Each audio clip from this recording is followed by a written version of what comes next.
राहुल नार्वेकर यांनी पद्मविभूषण आशाताईंच्या निधनाचा शोकप्रस्ताव मांडताना मराठीची चिरफाड केली. महाराष्ट्र नवनिर्माण सेनेचे प्रमुख राज ठाकरे यांनी हल्ला बोल केलाय याबद्दल, आणि तो रास्त आहे अत्यंत. ते म्हणतात त्यांनी ज्या पद्धतीने मराठी भाषेची चिरफाड केली आणि कागदावर लिहून दिलेलं मराठी पण त्यांना वाचता येत नाही, हे पाहून उद्वेग आणि संताप दोन्ही दाटून आला.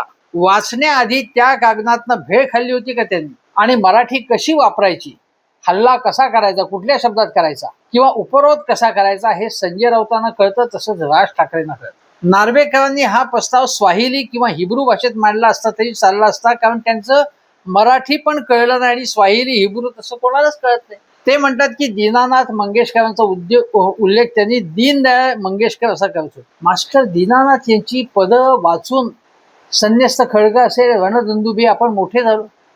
आशाताईंचे वडील ते, आणि आशाताई यांना महाराष्ट्र भूषण पुरस्कार त्यांच्या निधनापूर्वी अलीकडच्या काळातच देण्यात आलेला होता महाराष्ट्र सरकारने, या महायुती सरकारने. तरी सुद्धा शोकप्रस्ताव मांडताना अनेक गमती जमती राहुल नार्वेकर यांनी केले. दीनदयाळ मंगेशकर असा उल्लेख वाटेल तसं मराठी वाचून दाखवत होते नार्वेकर, आणि त्यावेळेस सभागृहात उपस्थित एकाही आमदाराला आक्षेप घ्यावासा वाटला नाही. राज ठाकरे म्हणतात नार्वेकरांना ना दीनानाथ मंगेशकर माहीत आहेत ना दीनदयाळ उपाध्याय माहिती आहे. भाजपने जी काही खोगीर भरती सुरू केली आहे त्यात त्यांची अवस्था तेलही गेलं, तूपही गेलं आणि हाती आलं धुपाटणं अशी झाली आहे.